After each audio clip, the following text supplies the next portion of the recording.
They tell us the Sahara is empty. But through my drone feed, I've watched shapes moving where no human should be.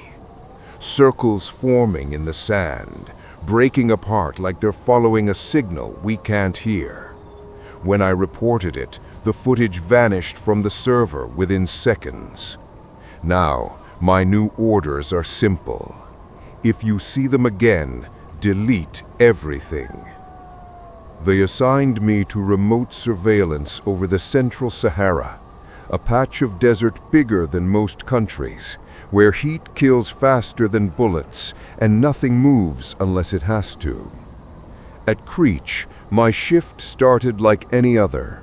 Coffee gone cold, fluorescent hum, the faint buzz of Nevada cicadas outside. My feed came online at 0340 hours local time. From that point on, I wasn't in the States anymore. I was a pair of eyes 8,000 miles away, floating silently above an ocean of sand. The mission was routine. Log nomadic movement, identify smugglers, track heat blooms near the old French test sites from the 60s. Nothing unusual. But about 40 minutes into flight time, I caught something that made me lean in. At first, it looked like static interference, thin concentric rings appearing in the dunes. But they weren't artifacts. I checked 3 feeds, and all showed the same thing. Perfect circles forming and collapsing within seconds, like the desert itself was exhaling. No wind streaks, no tire marks, no human footprints, just geometric precision in the middle of nowhere. I clipped the footage, tagged it for pattern recognition, and pushed it through the system. 2 hours later, my log entry was gone. In its place was a line of text. No anomaly detected. Delete raw data. That had never happened before. At briefing that morning, I asked my supervisor, Major Keller, about it. He didn't even lift his head from his tablet. Sand distortion, thermal lensing, move on. Then he dismissed me 5 minutes early, which never happens. The next time I logged in, the drone interface looked different. A new directive at the top of the screen read, Rule 12. If concentric formations are observed, do not pursue. Delete all telemetry immediately. No signature, no update log, just those words. I went through the last 5 years of operational memos. There was no mention of any Rule 12. Nobody else in my squadron acknowledged it either, and when I asked around, 2 techs stopped talking mid-sentence. One of them just said, "You didn't see that," and walked away. That night, I couldn't stop thinking about those circles. The more I replayed it in my mind, the more I realized something. The shapes weren't random, they were tracking. Each new set appeared a few kilometers east of the last, like something moving under the sand, following the drone's flight path from below. I checked backdoor archives, every encrypted snapshot the system stored automatically. And there it was, my footage, hidden in a restricted cache, tagged under class Foreign Signature, Undisclosed Origin. It wasn't deleted, it was hidden. So I rewatched it, slowed it down to frame by frame.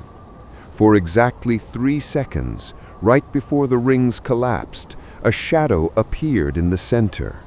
Not human, not animal, just a distortion, a void darker than the sand itself. The coordinates of that frame put it less than 200 miles from an old French nuclear testing site, a location supposedly sealed since 1974. And just before the feed cut out, I noticed something else on the telemetry log that no one else seemed to catch.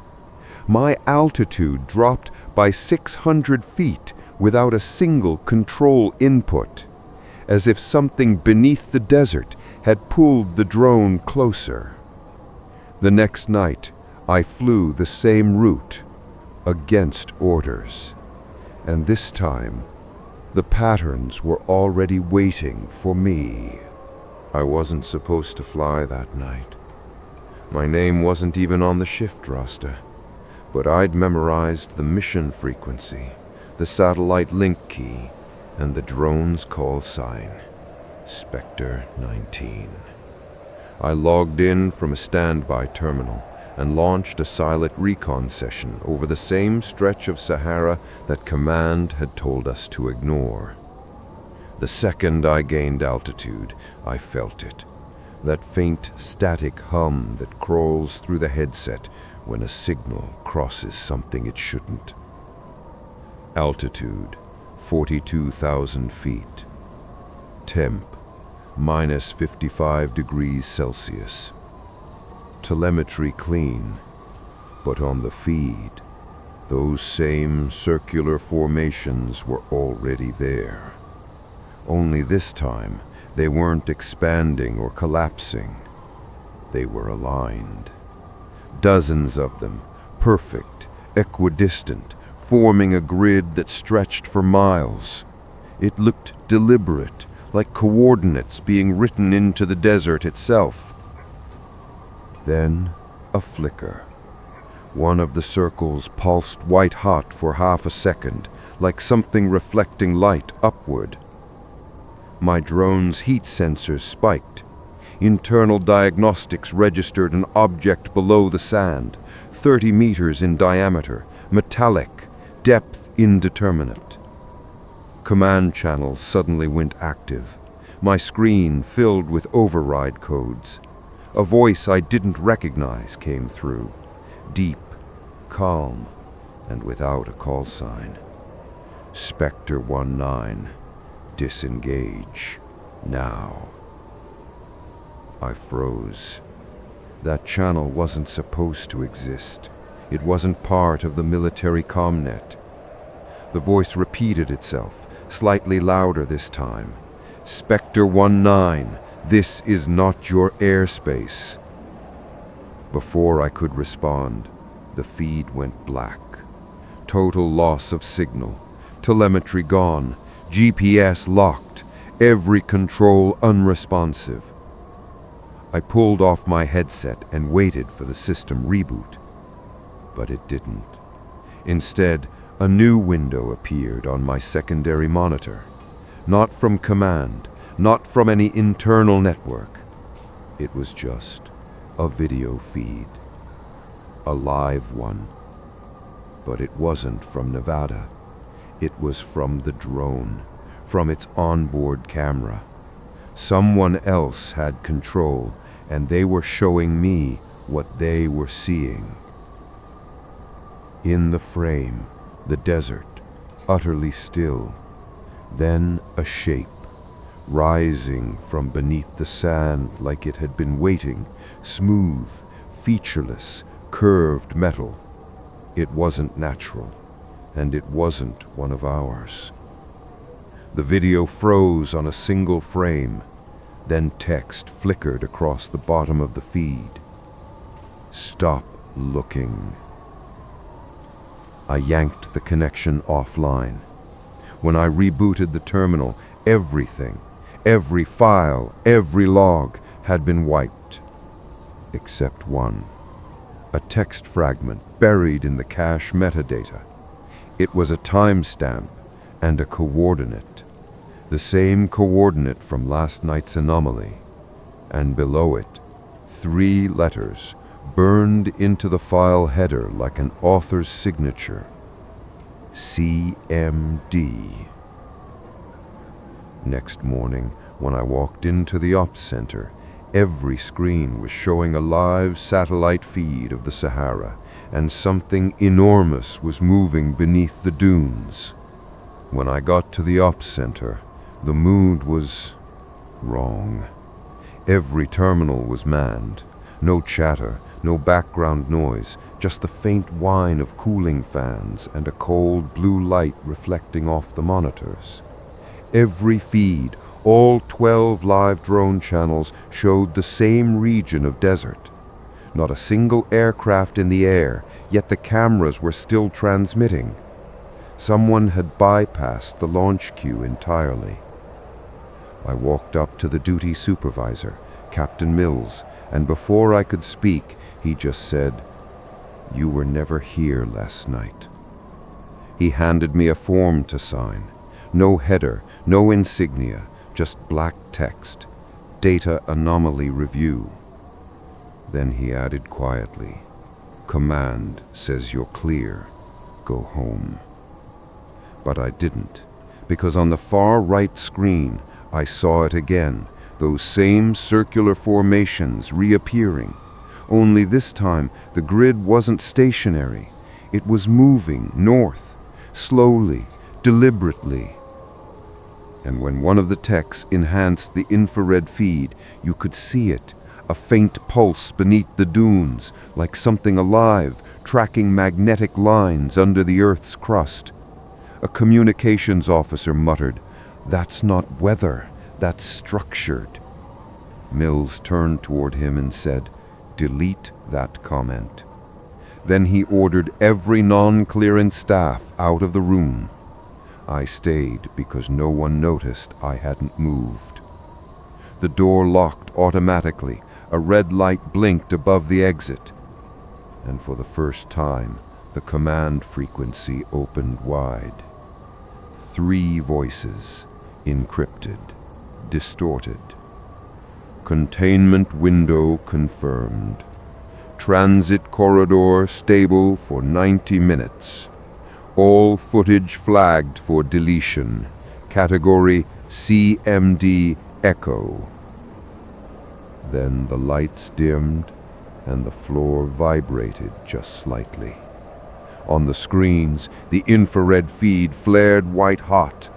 One of the operators whispered, "That's not under the sand anymore." And he was right. The circular grid had split open like a hatch. Something, wide, angular, and completely silent, was rising into the air. We watched it ascend through 10,000 feet, then vanish. No radar trace, no heat signature, nothing. When the screens went dark, Mills finally spoke. "If anyone asks, this was a mirage caused by temperature inversion. You understand?" No one answered, because we all knew what we just seen wasn't a mirage. Later that night, my access card stopped working, except for one door in the base I'd never been cleared for, the one labeled CMD Echo. The base goes silent after midnight. No flight noise, no comms chatter, just the desert wind brushing against concrete walls. That's when my badge, which had been denied all day, blinked green. Access granted. CMD Echo. The corridor beyond wasn't like the rest of the facility. No unit markings, no fluorescent lights, just low amber strips running along the floor and walls so clean they almost reflected. My footsteps echoed back wrong, like the sound was lagging half a second behind. At the end of the hall there was a single door, frosted glass. Inside, 6 terminals, all offline except one. Its monitor displayed a live feed, grainy, black and white, time-stamped 47 minutes into the future. I thought it was an error until I saw movement on the screen. A room, mine, and me sitting exactly where I was, typing this same report, only in the feed. Someone was standing behind me. I turned around. Nothing. Then the screen flashed. The timestamp rolled back to 0, replaced by text. Rule 12, Delete everything that sees you first. That's when the comms line crackled. A voice, the same one from before, calm, toneless, synthetic. Operator, remain still. My headset wasn't connected, but the voice was in the room. The air pressure dropped, and a faint ringing started in my ears. The lights flickered once, twice, and every terminal booted simultaneously, flooding the space with white light. Each screen showed a different desert coordinate. Each feed displayed the same object rising from beneath the sand, that impossible, angular structure. Only this time, it wasn't a satellite feed. It was live, from beneath the facility itself. The ground trembled. A low mechanical hum built beneath my feet, like turbines powering up somewhere below. Then a series of new messages appeared across all 6 screens, cycling so fast they blurred together. Data convergence active. CMD Echo station ready. Operator present. And the last one. You're inside the signal. The hum cut out. Everything went dark. When emergency lights flicked back on, the room was empty, except for a single printed line ejecting from the data printer. It read, "Observation complete. Resume standard operations." No signature, but beneath the text, faintly stamped into the paper, were concentric rings, the same patterns from the Sahara feed. The next morning, every terminal in the op center showed "system stable," but the desert feed was gone, replaced by live video from beneath our base. Something was moving down there. By morning, everyone acted like nothing had happened. The feeds were clean, reports normal, even Captain Newells looked rested. But there was one difference. A new line at the bottom of the primary console.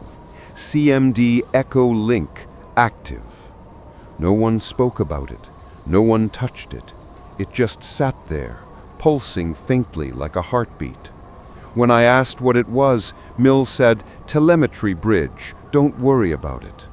But I noticed something impossible.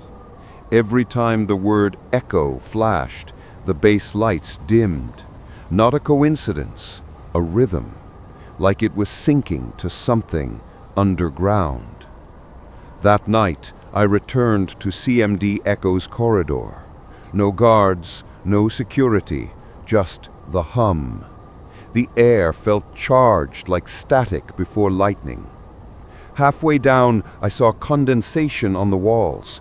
Not moisture, condensation patterns, concentric rings identical to the Sahara feed. They weren't random, they were messages. My badge buzzed in my hand, vibrating with each pulse of light from the door. When it finally opened, the room inside wasn't the same sterile chamber as before. It was colder, darker, and the walls were breathing. Not literally, but the panels flexed in and out, slow and shallow, like lungs under pressure. And on the central screen, a feed had already started. It wasn't the desert this time. It was our base, viewed from below, as if a camera were embedded hundreds of meters beneath the foundation. The ground was shifting. A faint circular glow outlined what looked like a massive structure buried in the rock, metal, alive with power. Its surface rippled like water reacting to sound. Then the image distorted. For half a second, I saw a reflection, my own face, but distorted, stretched, wrong. And the voice returned. "Operator, do you understand now?" I didn't answer, because I realized it wasn't talking to me. It was talking through me. The reflection on the screen moved independently, lips forming words before I thought them. "Observation continues. We see through your eyes." The power surged, At once, the entire base lost connection. No lights, no comms, nothing but the low pulse rising through the walls. It wasn't a machine hum anymore. It was a heartbeat. I stumbled out into the hallway as red lights snapped on one by one. Every terminal in the facility displayed the same phrase: CMD Echo Stable, Operator Synchronized. Mills found me minutes later, eyes wide, whispering, "You made contact, didn't you?" I asked what that meant, but he just backed away. Once it sees you, you're part of the feed. That night, my dreams weren't mine anymore. Every time I closed my eyes, I saw the desert, and something vast moving beneath it, breathing in sync with me. The classified uplink came online at 0200 Zulu. No header, no authentication string. Just a looping transmission labeled, "For all operators, delete on receipt." But I didn't delete it. It began with a wide satellite image, one of ours, high altitude, low orbit. It showed the Sahara from above, but the color was wrong. The sand wasn't beige. It shimmered dark gold like it was alive. Thousands of heat signatures moved across it, spiraling toward a central point that didn't exist on any map. Then coordinates appeared, ones I recognized, where we'd seen the nomads. Except now, instead of scattering like before, they stood perfectly still in rings. The camera zoomed. Each figure was glowing faintly, the same faint electromagnetic shimmer that had corrupted our drones earlier. And then, something began to rise from the desert. It wasn't a structure, not exactly. It looked like sand being pulled upward by invisible strings, grains swirling, forming a lattice of geometric columns that seemed both mechanical and organic. My system's motion tracker froze, unable to define edges.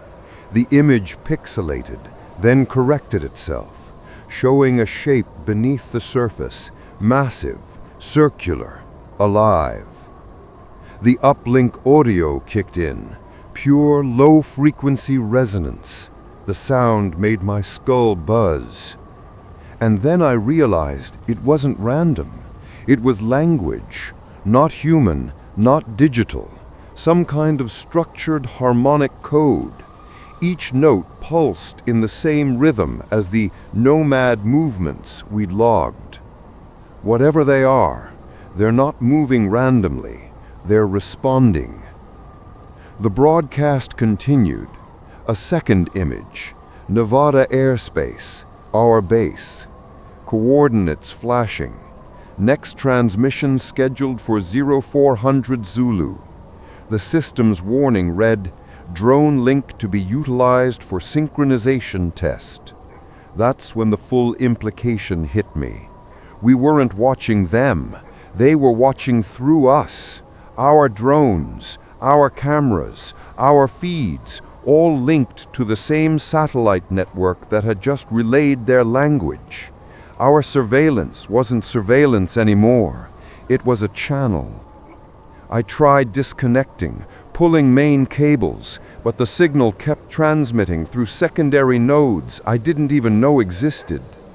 At 3:58, the desert feed returned. The geometric shape had fully emerged. It was like a ring of light stretching across the sand, rotating in slow motion. The nomads stepped closer, merging into it. Their heat signatures vanished. Then one of our live drones tilted its camera, by itself. The feed turned away from the desert and faced the sky. High above the horizon, A faint halo shimmered, just like the one over Nevada when we first lost link. They weren't disappearing. They were aligning. Our uplink console started showing feed from other bases, Yemen, Djibouti, Diego Garcia, all streaming similar data. Every desert, every outpost, the same pulse pattern, the same harmonic code. Someone or something was synchronizing them.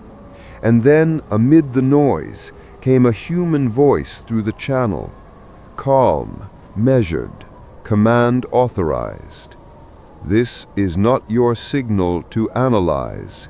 This is your signal to obey. The message repeated twice. Then the uplink auto-terminated, wiping logs and blacking out every connected terminal. I sat there. The afterimage of that golden lattice burned into my retinas. The hum of the servers had gone dead silent.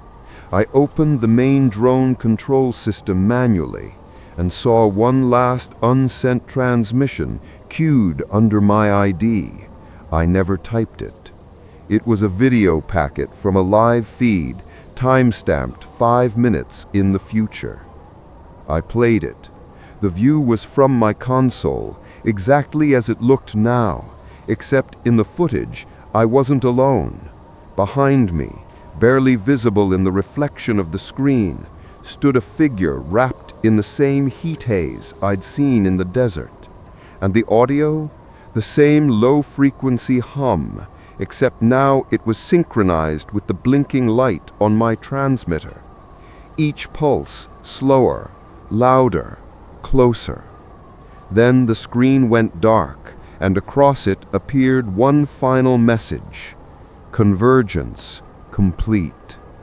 For a few seconds I could still hear the hum in the walls, until it faded, leaving the desert quiet on every channel. They told us to delete everything, but deletion doesn't matter when the system itself is the message. I've started hearing the same harmonic pulse whenever the wind moves through the vents, like the desert's breathing through the base. I think whatever's under the sand is listening, and now it's using us to speak. By dawn, every satellite channel in our sector was broadcasting static. Not white noise, structured static. You could feel the rhythm in it, like a breathing pattern wrapped inside digital snow. At first, I thought it was just my head replaying the hum from the night before. But then I noticed the others in the ops room. They all heard it too. No one said a word. We just stared at our monitors, all showing the same interference pulse. I ran a diagnostic. The system clock had shifted forward by 7 minutes, then 8, then 10. Every few seconds it leapt ahead, like time itself was trying to synchronize with something unseen. And then the base alarms went off. But not because of an intruder. Every radar system, from ours to NORAD, was detecting identical formations appearing across the globe, over oceans, deserts, tundras. Perfect, concentric rings of energy signatures, flickering in and out like mirages. The Sahara wasn't the center. It was the first note in a global chord. Command scrambled to re-establish comms with Creech, but the encrypted channel just replayed a pre-recorded authorization sequence, one that didn't match any known clearance. It ended with the same voice from the broadcast. Synchronization achieved. Await phase transition. Then the base lights dimmed. The hum returned. This time, it wasn't coming from the servers or comms equipment. It came from the walls, the metal, the floor, even the damn air ducts. Every frequency analyzer showed the same output, a harmonic pattern hovering between 20 and 60 Hertz, the exact band where human hearing and seismic vibrations overlap. I checked our seismic monitor. It was registering tremors in every continent simultaneously. Each pulse matched the harmonic signature from the desert. Someone whispered, "It's talking to the planet." The next 5 minutes unfolded like a fever dream. All GPS satellites stopped broadcasting navigation data. Instead, they pulsed in binary rhythm. Civilian weather stations in Europe and Asia reported aurora-like lights forming at ground level. And on one unverified feed from Greenland, a massive sheet of ice cracked open like glass, revealing a faint glow beneath it. It wasn't under just the Sahara. It was everywhere. We tried shutting everything down, power, data links, radio frequencies, but the systems turned themselves back on. Every drone in the hangar powered up autonomously, their rotors spinning without command. Cameras rotated toward the ceiling, as if waiting for a signal from above. Then the desert feed reappeared on my console. Except this time, the sand wasn't gold. It was black glass, reflecting a sky that shimmered like water. In the center of that reflection stood a single figure, one of the nomads. He looked up directly at the drone camera, and for the first time, the video included audio. "You were never watching us. You were helping us open it." The feed cut out. Seconds later, our radar picked up something descending from orbit, slowly, deliberately. It wasn't debris or a satellite. The shape was too symmetrical, a ring of faint energy expanding like a lens. Every comm frequency, military or civilian, began transmitting the same words in every language. Phase transition complete. Stand by for alignment. Then silence. The ground outside started vibrating, not shaking but resonating. Even the air felt thicker, like every molecule was tuned to a single frequency. And then I saw it on the horizon, the sky bending, clouds forming perfect concentric patterns, the sun flickering like it was behind water. Inside the ops center, one monitor showed real-time global feed overlays. Every city, every continent, the same ripples spreading outward. Every screen synced in unison, each pulse aligning with the hum in our walls. It wasn't a signal anymore. It was a conversion. One by one, my teammates stopped moving, not frozen, listening.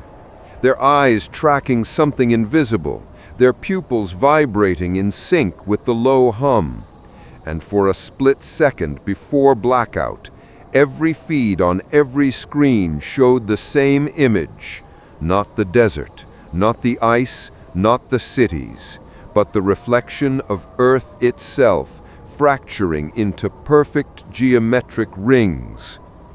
The hum stopped. The lights went out. When backup power came online 20 minutes later, the world map on the central screen had changed. Continents slightly misaligned, oceans showing new patterns like depth maps rearranged. Timestamp read 00000. No date, no time zone. I turned to the window. The horizon glowed faintly gold, and above it, hovering miles up, the same lattice I'd seen in the desert shimmered across the sky, now stretching from pole to pole. The message replayed once more in my headset, calm and certain. Observation complete. Integration achieved. Now every frequency is silent. No chatter. No signals.